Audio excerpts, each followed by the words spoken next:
Hi, heathens. Welcome to another episode of Jesseca Talks to People. As you can see, I have Dr. Josh here. Most of you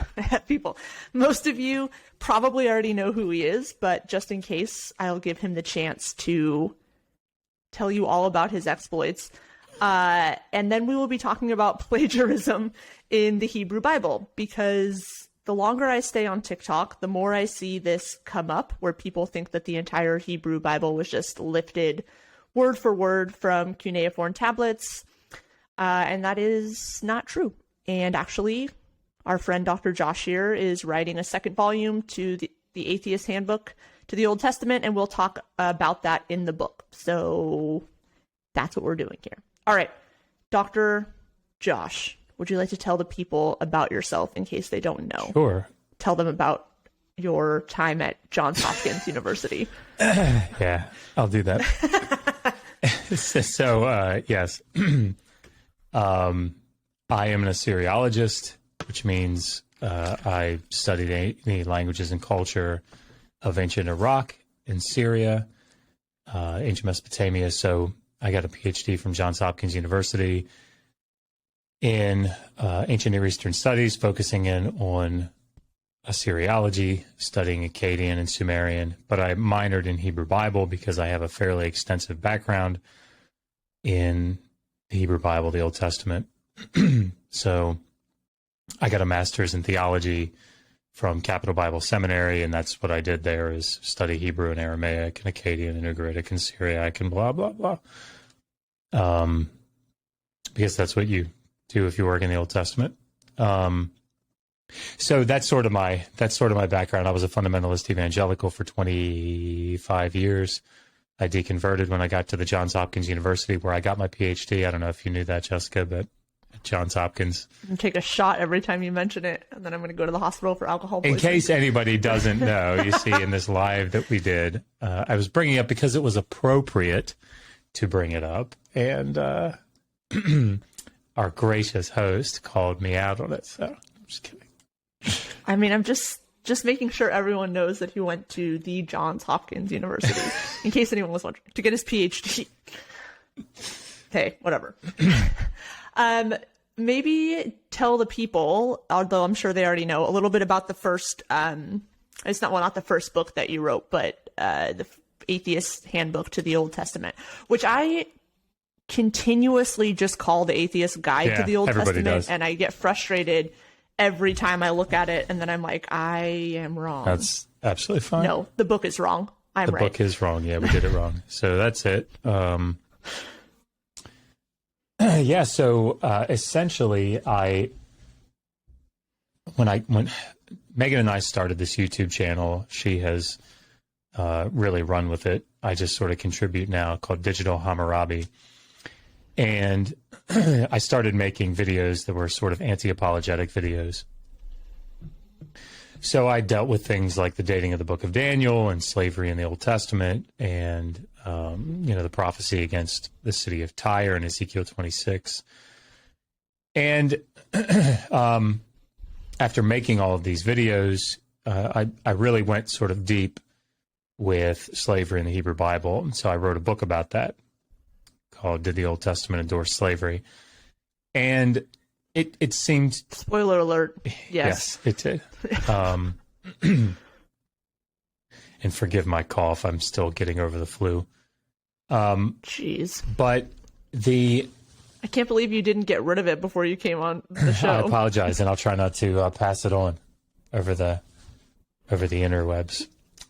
Thank you. Appreciate it. I try. We've got good filters on this computer, so... I decided that because that single topic book was well received, that I was going to take and write a book sort of covering all these topics that I'd already done all this research on. So that's what I did in the first book. So in the introductory chapters of each volume, then this volume 1, there'll be volumes 2 and 3. The introductory chapters deal with the narrative of the Old Testament, so just trying to explain the narrative itself. What's the storyline? Then there's a history of the ancient Near East chapter, which looks at the history of the ancient Near East from different perspective. So the first volume is from Mesopotamian perspective. Second is from the Egyptian perspective. And then the third will be from Syro-Palestine. And then the third chapter is an archaeological chapter. So it's all archaeology.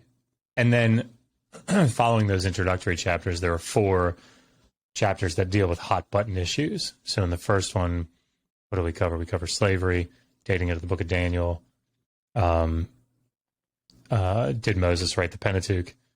And the prophecy against Tyre. The failed prophecy of Tyre. Yeah. Book 2, which I'm just about done, does violence and genocide in the Hebrew Bible and deals with this sort of Christian apologetic of it's all hyperbole, right? It's ancient Near Eastern war rhetoric.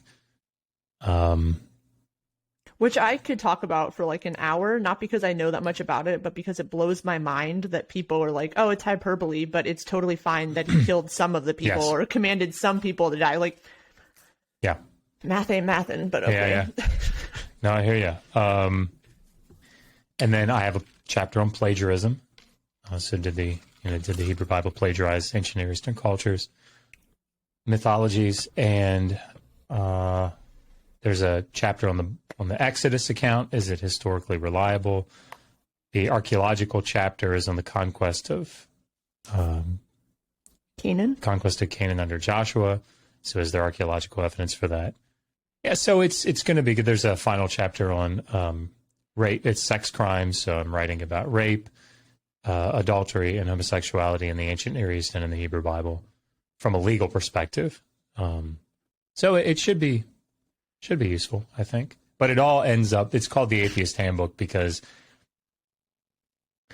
somebody very affectionately described it as a lead pipe for atheists to beat Christian apologists over the head with. And I didn't intend it quite that way, but I guess it sort of shook out that way. So yeah, I didn't really put those two things together until I think I must have been talking to you one time and I said something like, I really don't understand why everyone is so vitriolic towards you because you're genuinely very nice and even keeled.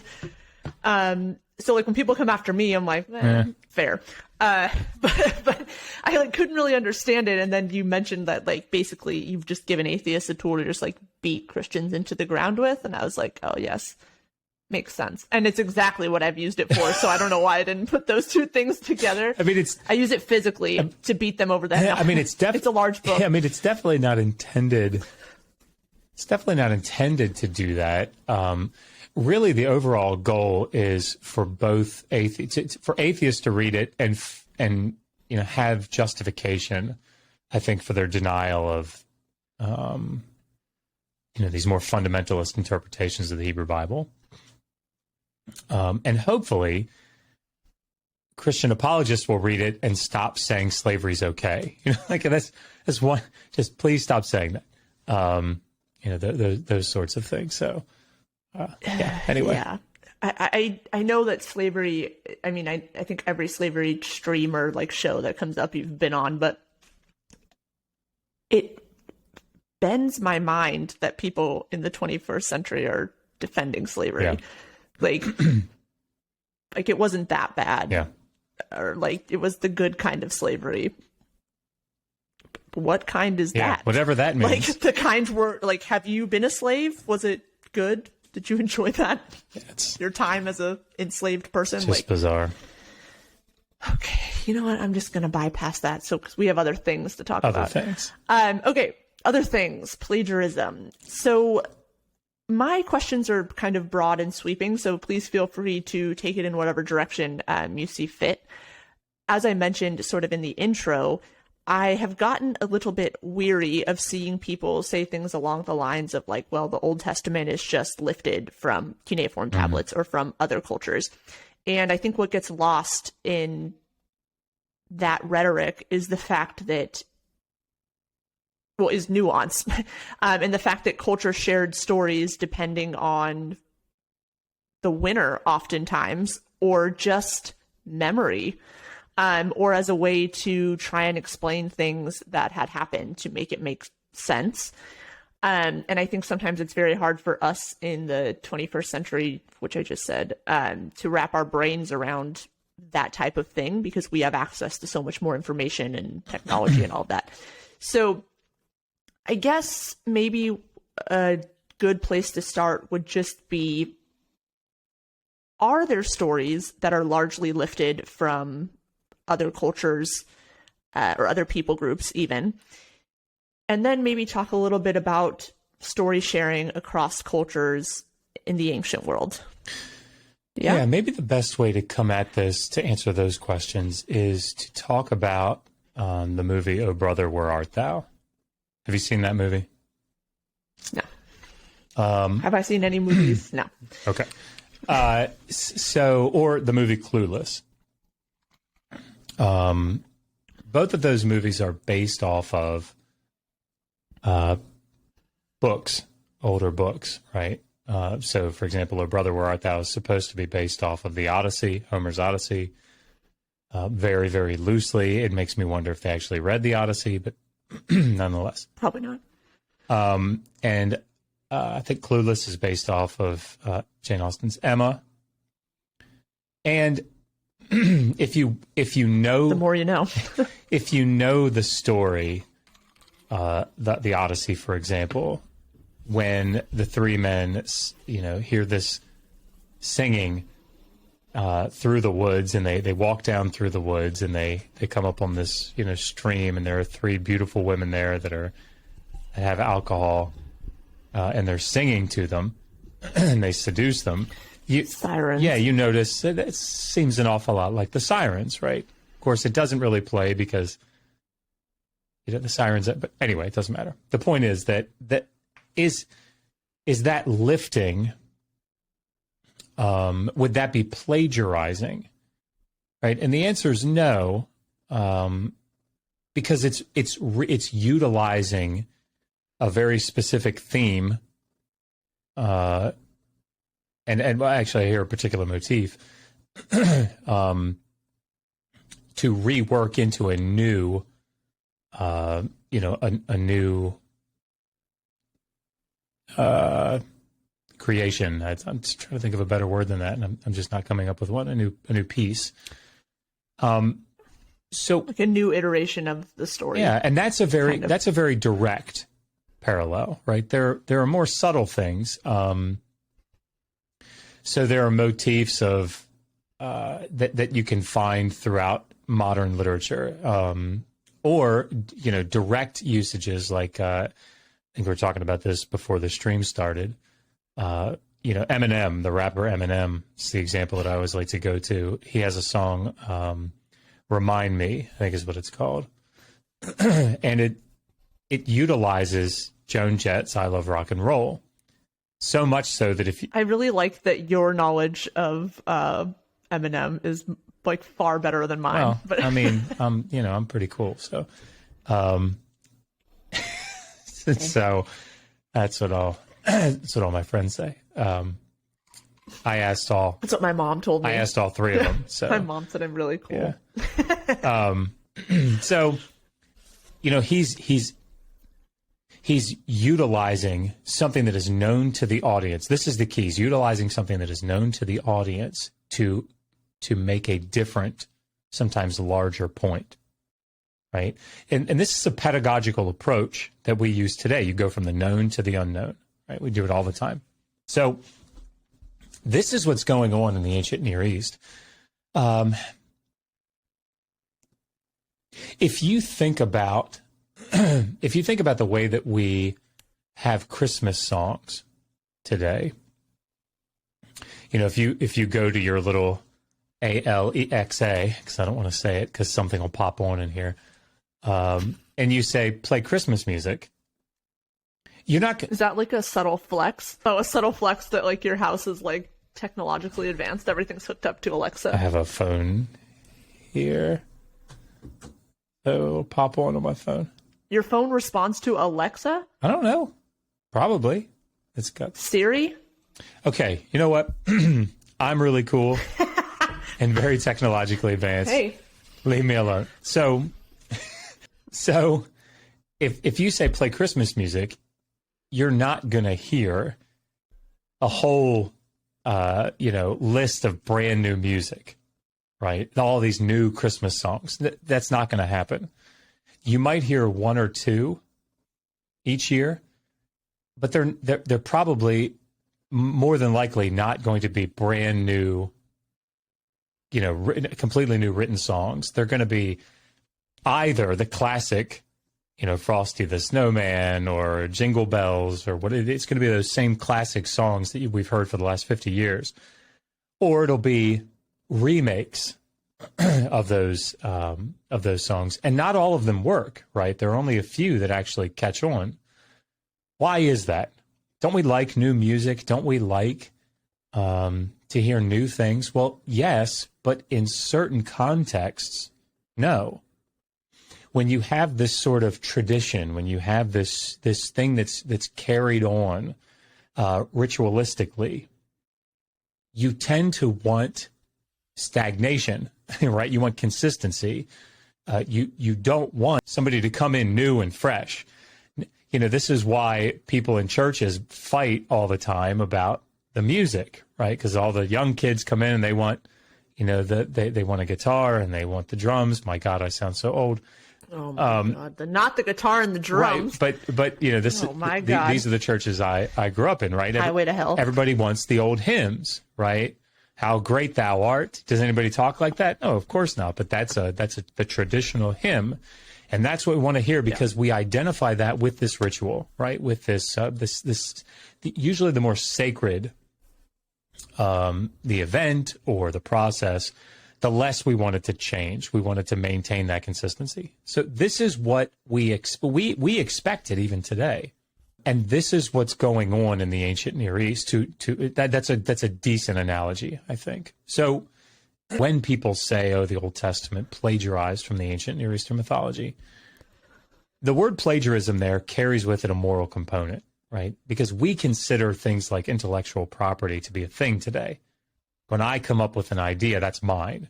I've heard you say something and you've put TM after it, right? And that's what we do. That's how we operate. This is mine, right? This is my thing. That was not a thing in the ancient Near East. You didn't have intellectual property, at least in the same way. It doesn't mean there weren't authors, but we have to think about it differently. So what's valued in very much the same way as something like Christmas music or hymns, what's valued is maintaining the connection to the old traditions, right? So that makes sense. Something that is ancient, something that is, has been around and has been solidified in the memories, particularly with respect to these rituals and celebrations. That's what matters. Right. So what the Judean scribes are doing, what the authors of the Hebrew Bible are doing, is they're utilizing something or things that have been thoroughly ingrained in the cultures of the ancient Near East. So absolutely, there are going to be. Then it's not just in mythology, right? We see it in the legal sections of the Hebrew Bible. You can. Do you know, and I don't know if you'll know this or not, but do you have any concept of when we started viewing this like plagiarism as a morally bad thing? Because I know like in the New Testament, I don't even like to use the word plagiarism, but like, I guess it's not really plagiarism, but even like writing under somebody else's name, where we would say, oh, that's a terrible thing to do today, at the time was actually completely normal often. And for people that studied under a certain person, they would do it as a sign of respect because they learned everything from this other person. And so they sign it, whatever, I don't know, Paul. Now I know that's not exactly the same as plagiarism, but nowadays we would consider that to be morally bad. Yeah. So I'm wondering if again, I don't know if you would even know this, but just like any kind of sense of when it started being seen as morally bankrupt. Yeah, I don't. Okay, I think it's a more modern concept, but Yeah, but that's the same sort of thing when you talk about something like the Book of Daniel being a forgery, right? You got to be careful when you use the word forgery there, because forgery again carries this moral component as we hear it today. So you just have to, as you said, you have to be nuanced when you talk about it. So yeah, which is everyone's least favorite thing. of course. Okay, so thank you. Can we maybe talk about story sharing across other people groups that are not the Israelites? Sure, yeah. So one of the things that we have to recognize is, from a theological standpoint, we are so trained to think, I think, fairly myopically, right? I worship this God to the exclusion of these other gods. And so I worship Yahweh, or I worship Jesus, or I worship Allah, or and that's not really the way that they thought back then, right? So each city had its own deity in Mesopotamia, for example. And this is a concept that carried over into the Hebrew Bible and ancient Israelite culture. So, you read passages like Deuteronomy 32 and Psalm 82, and you'll see that there's this idea of dividing up inheritance among the gods, right? Now that doesn't mean that they all of these divine beings were, had these omni qualities. We don't want to make that confusion, but it's just a very different way of thinking. We have to make sure that we understand that. So when you think about, if you place yourself put yourself in the shoes of these Judean scribes, for example, that are in exile in Babylonia, right? They've been exiled, or they're returned. If they've returned following the exilic period. What are they thinking? What's going through their minds? And you can see this outside of the Hebrew Bible. There's this concept of, when my city gets conquered, it's because my God, my city God, allowed it. So you'll see stories in Akkadian literature, for example, where Marduk gets, Babylonia gets conquered, and Marduk gets carted off to Elam. And you can't say that Marduk was defeated. Obviously, he was. Marduk's he's the man, the myth, the legend, right? He can't be defeated. So Marduk was angry and left, right? So I know this isn't the same story, but this is like kind of analogous to the story that we see on the Meshestili with Chemosh, and letting sort of the city be oppressed by the Israelites. Yeah, and you see it in the biblical text, right? Right. Ezekiel talking about Yahweh leaving, right? Well, why? Because now they've been taken off into exile. It's not that Yahweh lost. It's not that Yahweh was defeated. It's that Yahweh is, he's gone away. Well, they had to make sense of this exactly unfortunate happening somehow. Exactly. We do lots of mental gymnastics nowadays too, just not in the exact same way. Of course. Why did so and so relative die, even though they were a really good person? And it's not that God is weak. It's not God that couldn't. He had a purpose, right? There was a reason that he allowed that to happen. And we do the same sort The whole house burned down, but the Bible was saved. Yes. So yes, that's very important. RIP to the rest of those bitches. Yeah. But this is really I think this is really the fundamental point. So when we come to thinking about these Judean scribes in exile or in the post-exilic period, they've been defeated, right? They've been taken captive. And so there is this idea of utilizing, trying to make sense of this. So when we read things, for example, in the Psalms, several Psalms that seem to pull very directly from Ugaritic texts. And Ugar is a place on the coast of the Mediterranean, just north of Israel. It's a Canaanite city. And we have these tablets that are written in a cuneiform script, but they're alphabetic. And they talk about the god Baal and the god El and the whole pantheon. And again, it's a Canaanite pantheon. It's where, the Israelites, very similar to what the Israelites worshipped. And you have definite connections between these Ugaritic texts and what we see in several of the Psalms, sometimes very directly. Yahweh is called the rider on the clouds, right? Or, described that way. And this is an epithet of Baal. And so what is it that they're doing? Well, they're saying not Baal, right? It's utilizing that characteristic, that epithet that power that's being attributed to Baal, and saying, but it's not him. It's actually our deity, right? That is the one that's powerful. Our guy did it better. Yeah. And the example, my dad's stronger than your dad.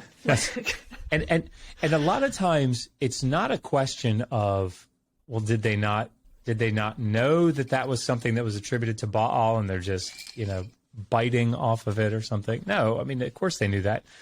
But there's sorry, that's a word. But that was the point. Yeah. Right.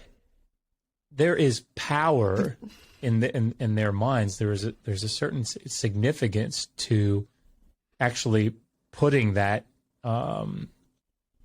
naming that to be the case, right, in this text. So a great example of this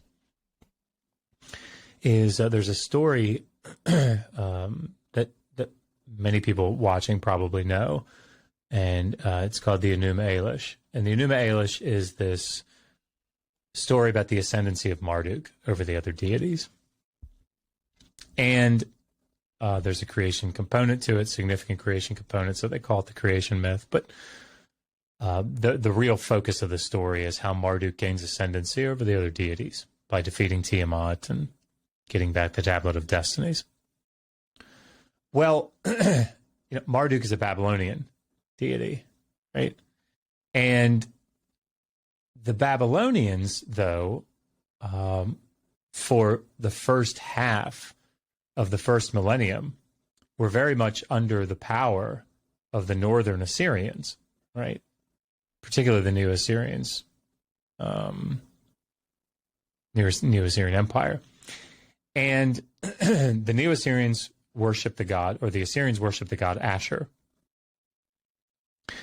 But there was never... Is that any relation to Asherah? No. Or is it just totally different? No. Sorry. Boring. Yeah. No, it's not your fault.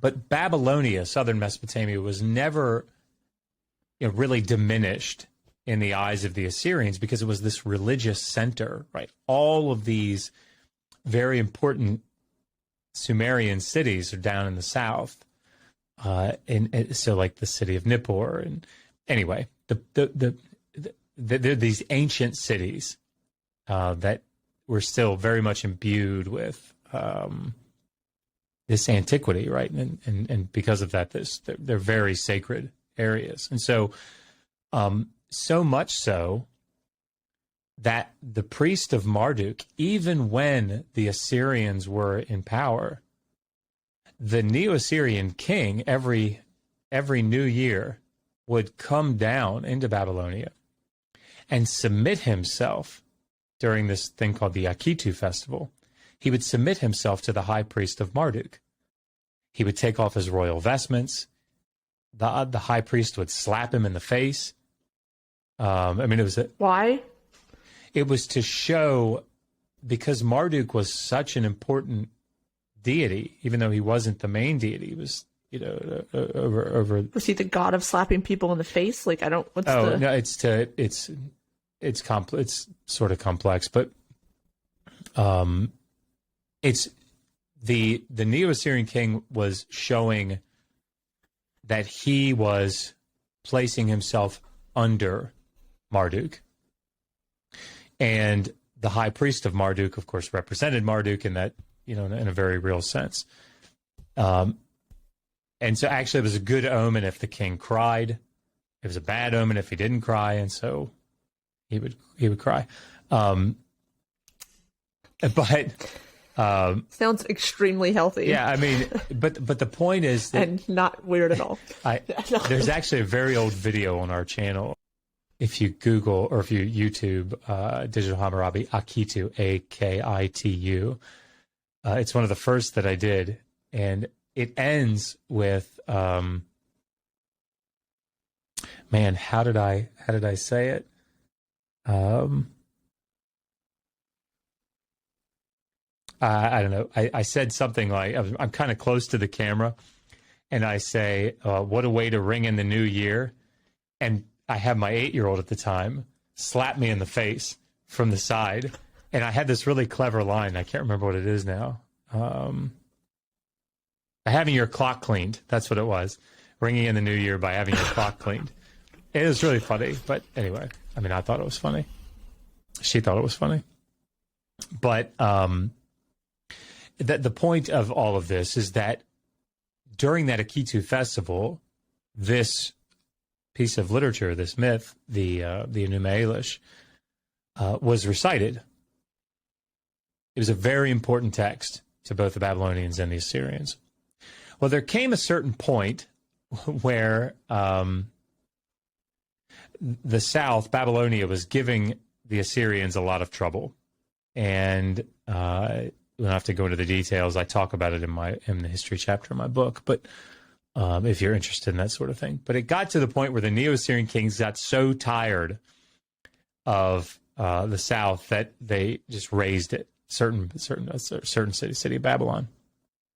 At least they did something tremendously bad to it, it seems.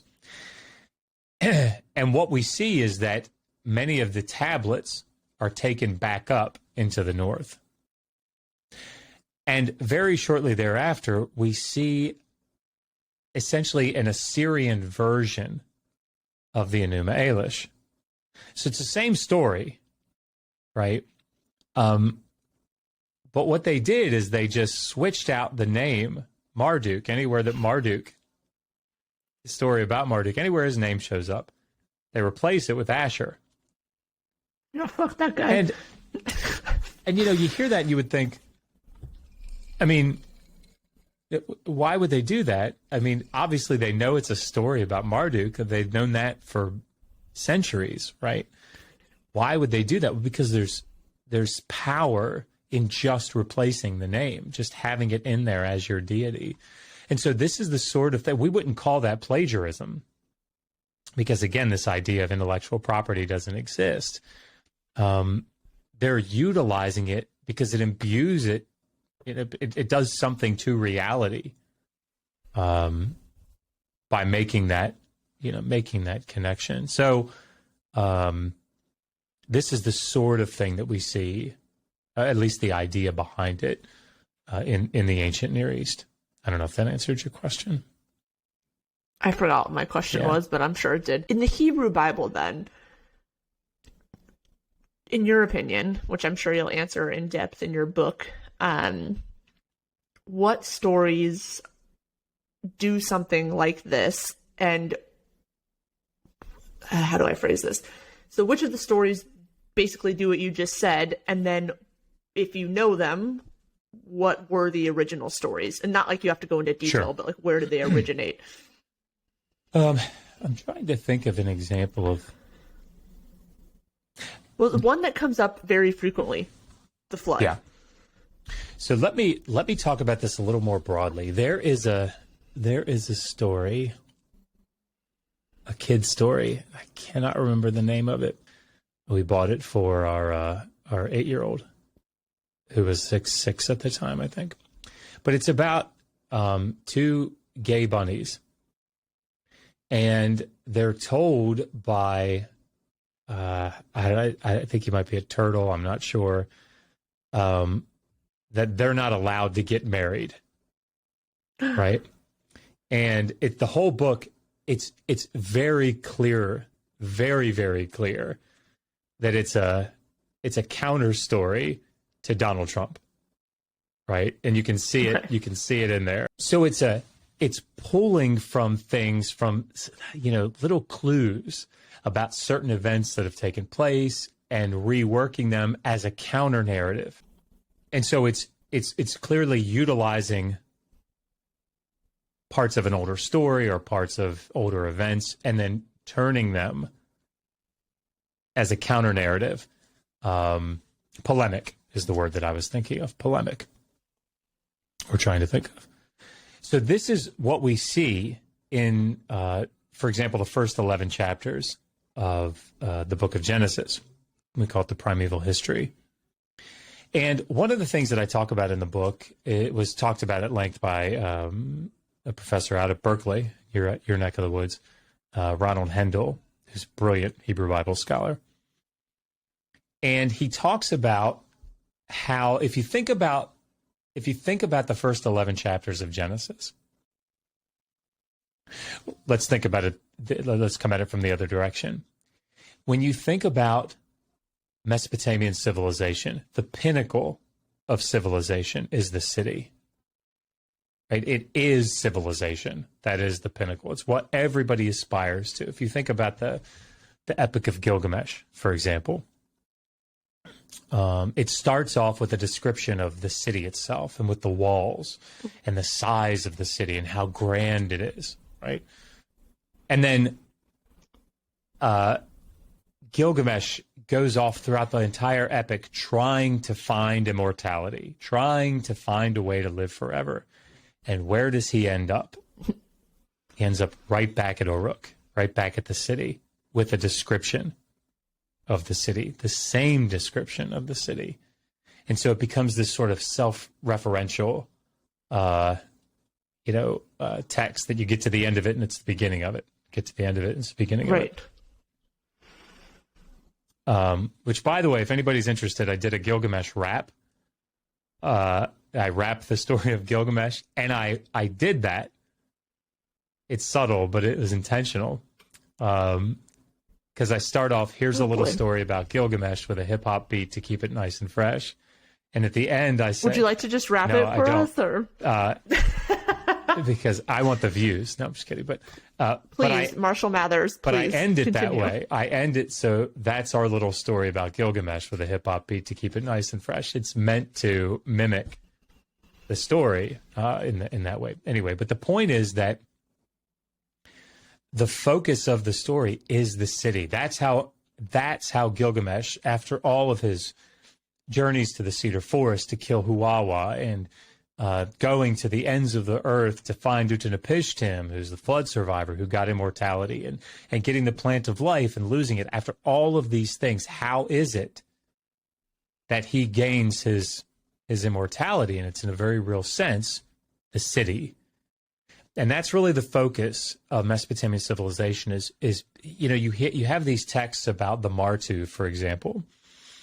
And the Martu are these foreigners, these Westerners. There's a Sumerian text called the Marriage of Martu. And Martu is this, he eats raw meat and he's not civilized and he doesn't know the right prayers to say. In other words, he's not a city dweller.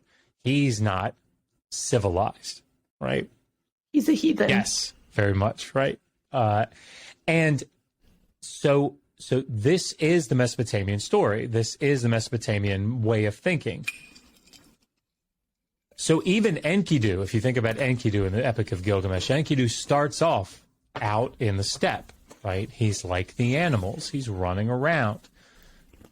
Shamkat comes, the prostitute, has sex with him for 6 days, 7 nights, depending on, which version you read. Older text has 7 days, and it doesn't matter. And what happens to him? He becomes civilized, right? He becomes more godlike. He can't run with the animals anymore. Now he's clothed and he has beer and he has bread. These are civilized things. And then he's brought to Uruk. He's brought to the city. There's this movement toward the city, toward civilization, and it's always good. It's always good to be in the city. It's always good to be in civilization. Okay, with that in mind, let's think about Genesis 1 to 11. particularly, obviously Genesis 1, God creates humanity, creates everything pure and perfect and very good. In Genesis 2 and 3, we see that the Eden narrative, man and woman are created. They are, pure, right? But they don't need clothing. They're naked. They're unashamed. In other words, this is the place that they're supposed to be, right? They're not supposed to gain wisdom. When you think about the Epic of Gilgamesh, gaining wisdom, gaining knowledge, that's a good thing. Not here. I mean, think about what the text says. The text opens with Gilgamesh. He's the one that brought back the ancient knowledge, the secret lore. Wisdom is a good thing. In the primeval history, wisdom's that you're supposed to stay away from that, right? So it's this counter narrative. And if you think about how the text moves, Adam and Eve partake of the tree of the knowledge of good and evil, and it's bad. They get this knowledge and it's bad. Now they have to be clothed. Now they're coming close to society, right? They're coming close to civilization. They go out and cities are built. It's not a good thing that the cities are built, right? And in fact, it ends in Genesis 11 with the Tower of Babel. Notice that it's the Tower of Babylon, right? It's actually the civilization. It's there's a particular ziggurat that they're thinking of when they're talking about the Tower of Babel, and it's no coincidence that what's a ziggurat? It's like it's not a. We don't all have PhDs from Johns Hopkins. Did you know that I went there? I don't know. You'll have to bring it down to our level. There's a very famous one at the city of Ur that you can Google and still see. But essentially, it's this sort of a stepped pyramid, not exactly a pyramid. It's a stepped up. But what it does is at the top of this large structure, you have a temple. And it's meant to be this connection between heaven and earth, right? This is where heaven and earth meet. Got it. Okay. It's no coincidence that all of the people on the earth gathered together at the city and build this tower to try to reach heaven. It's a counter narrative to Mesopotamian culture, I think a very clear one. The movement is still toward the city.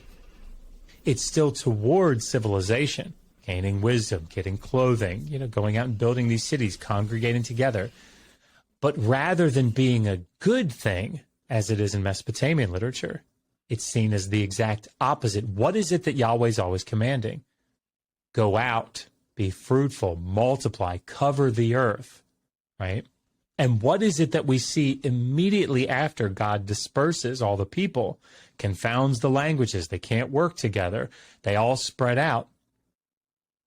You get Abram, right at the end of chapter 11 and into chapter 12, and he spends the rest of his life wandering around Canaan. He comes out of Ur of the Chaldees, right? He comes out of Mesopotamia. That the movement for God's chosen people is away from the city. It's away from civilization. Do you have any thoughts or, I don't know, I guess any thoughts or knowledge on why this people group would want to create a counter narrative to a city-centric body of literature? Or do you know what I mean? Yeah. Why would they want a counter narrative? What's their problem with the city? No. I mean, certainly when you think about Mesopotamia, I think you have to think about how Israel forms. The Israelites were originally Canaanites. They were living in Canaan. And we could talk about, is there a contingent that comes from Egypt, or is there a contingent that comes from the south, from Edom or something, and brings Yahweh worship? Those are all interesting questions that I don't know how much we can get at. But the point is that as they form there in Canaan at the end of the 13th century, it's a very different structure, governmental structure, from what we see in Mesopotamia. It's very egalitarian, and I think, and again, I haven't thought about it from that particular perspective. So these are just my musings here. I think that as you see who were the dominant powers, right? Religiously, traditionally, militarily, you have Assyrian Babylonia off in the east. You have Egypt down in the south. And of course, if you think about the time that the Hebrew Bible is probably being brought together, you're probably talking about an exilic or a post-exilic period, right? Of course, that's all debated. But I mean, this is when Babylon is, the new Babylonian Empire is it's at its height, or after it has just waned and the Persians are in power. So I think that it's very complex. Obviously, if you think about how scribes learned their craft, there's an awful lot of Mesopotamian influence. Like we have a tablet. Anyway, we don't have to go into all that, but there's a lot of Mesopotamian influence just in general. And so I think that given the fact that you see Tammuz worship in the book of Ezekiel, right? And Tammuz is obviously very much a Babylonian deity. Obviously. Sorry. I suspect that there's a lot of, certainly, definitely more or less at different points, a lot of animosity, clearly, with Mesopotamia in general. But quickly, because I think it's important for the audience to see how it works, so that when they come to the Hebrew Bible and they see Genesis 6 through 9 very clearly, I think, utilizing the flood stories of Atrahasis and Gilgamesh, Tablet 11, that it's not that they're plagiarizing. It's not a lazy pulling and copying and, well, we don't want to come up with our own shit, so we'll just use yours. That's not what they're thinking. They're actually being incredibly creative. So there is a story from the early second millennium in Akkadian called the Anzu myth. And the Anzu myth is a story about this bird called the Anzu bird. And he steals something called the Tablet of Destinies. And the Tablet of Destinies is a very important, it's a very important tablet that controls reality. Whoever has it can control reality, in a very real sense. Seems reasonable.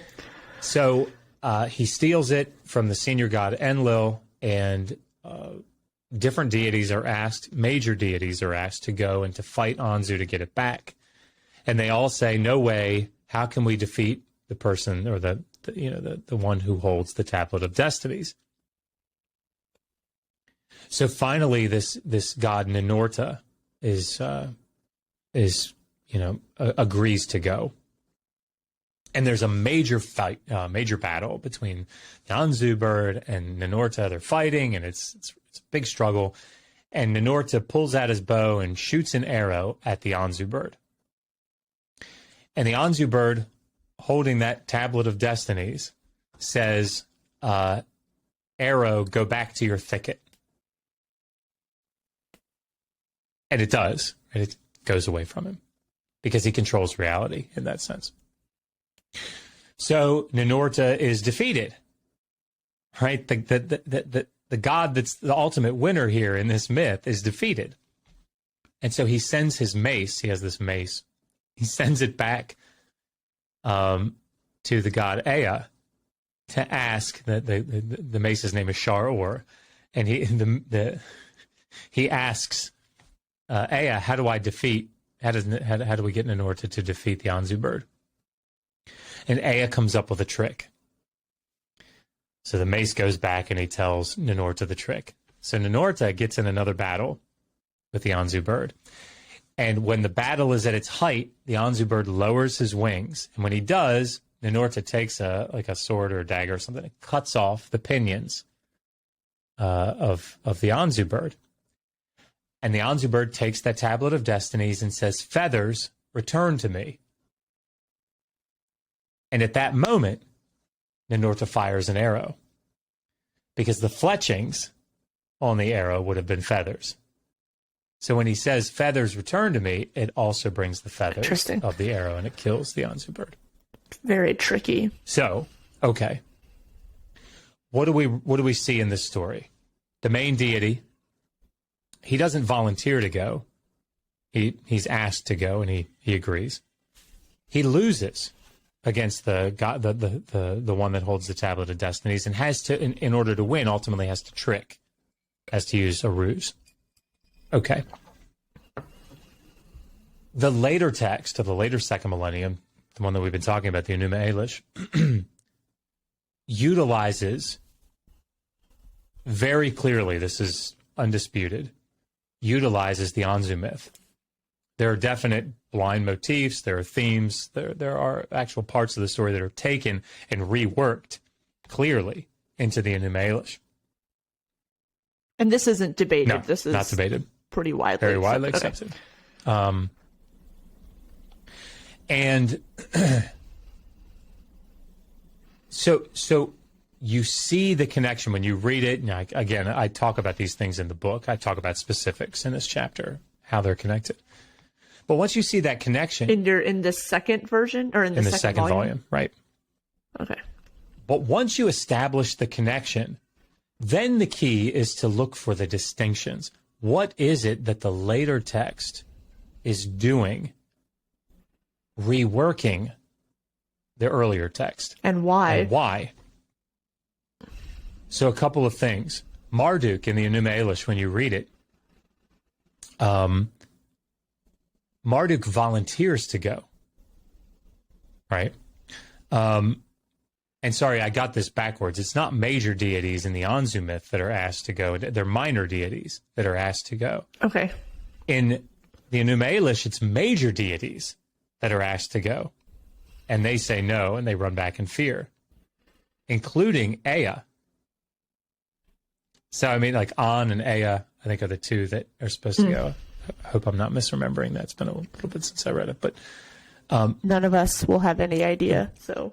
But the point is that even these major deities, these senior deities, couldn't defeat Tiamat, couldn't go fight against the goddess. Marduk volunteers to go. And there's the one that's holding the Tablet of Destinies in the Enuma Elish is not the main deity that needs to be defeated.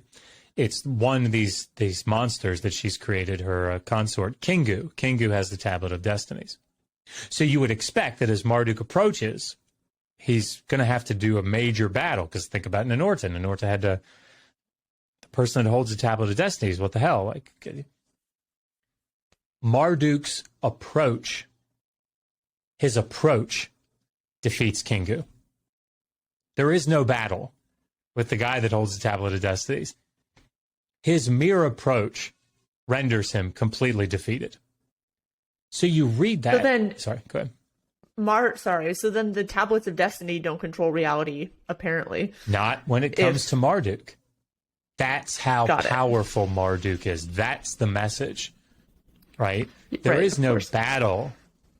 He doesn't need, and so when you think about it from that perspective, and there are many more distinctions that theologically develop to show Marduk not only to be the new Ninurta, but the new and improved Ninurta, the much more powerful Ninurta. So then when you come to things like Genesis 1, for example, and you see these echoes of the Enuma Elish, for example, the word for the deep in Genesis 1, the Tehom, I think it's in Genesis 1:2 or 1:3, I can't remember which verse it is. It's a cognate of the word Tiamat, who is the... Interesting, right.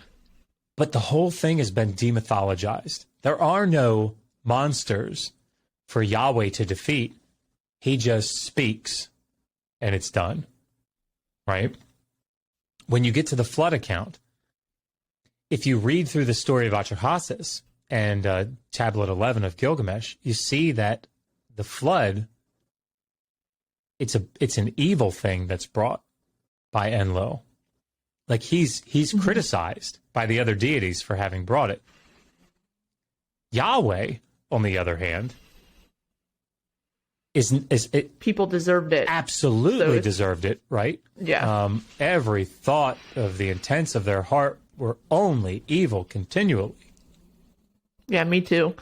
So, but this is the counter narrative. This is the polemic, right? This is the Judean scribe making this connection that would be a very clear connection, I think. Some cases more subtle, whatever. But doing so in such a way to say, hey, remember, keep your eye on the ball here. Think about, you're drawing in these aspects of this older story. But now that you're there, now that you've got that, watch me rework it. And so, I think that's an important thing to realize. We don't want to just say that they're lifting it. They're pulling from and reworking for their own purposes these mythological texts. And so the point of them doing that is just to, I guess, prove that Yahweh is more powerful than these ancient deities or older deities. Absolutely. Okay, well, we're about to hit an hour, so I don't want to hold you over. Thank you very much for being here and for chatting with me. My pleasure. So maybe, do you want to tell people where they can find you and Megan, and plug anything you would like to plug? Yeah, sure. Thank you. So we're on Digital Hammurabi, Hammurabi. That's our YouTube channel. Megan set up a website, digitalhammurabi.com. If you're interested in buying any of the books, you can just go to Amazon and type in Joshua Bowen, and they'll all pop up. We have a scholarship fund that Megan runs to provide PhD students with funding during the summer when they don't have funding, and it's all crowdfunded. She's got a nonprofit set up, so all the donations are tax deductible. Where do the donations come from? I'm just curious. Is it just random people, or is it like all of our, like, they're all fans, I think, at this point of the show. Interesting. Eventually, Cool. I think she plans to reach out to universities and say, we're going to funnel students your way, because that's the beauty of channels like yours and ours, is that we're making what has been sort of this niche, ancient, like ivory tower only. Yeah, and we're bringing it to people that are incredibly intelligent, but just don't have experience in in these areas. And I think it's very clear. I mean, I feel like I see it at least a couple times a month. People will contact us and say, I'm going to start, working my way into grad school, studying this topic because it's so interesting. They say it more to Megan because Megan, it's a lot easier to look at, I think. But, yeah. So, that's how they can find us. Cool. Well, I think that's it then. Awesome. Thank you. I'm sure I'll see you on YouTube sometime soon. Excellent. Thank you for having me. All right. Of course. Bye, you filthy heathens. See you next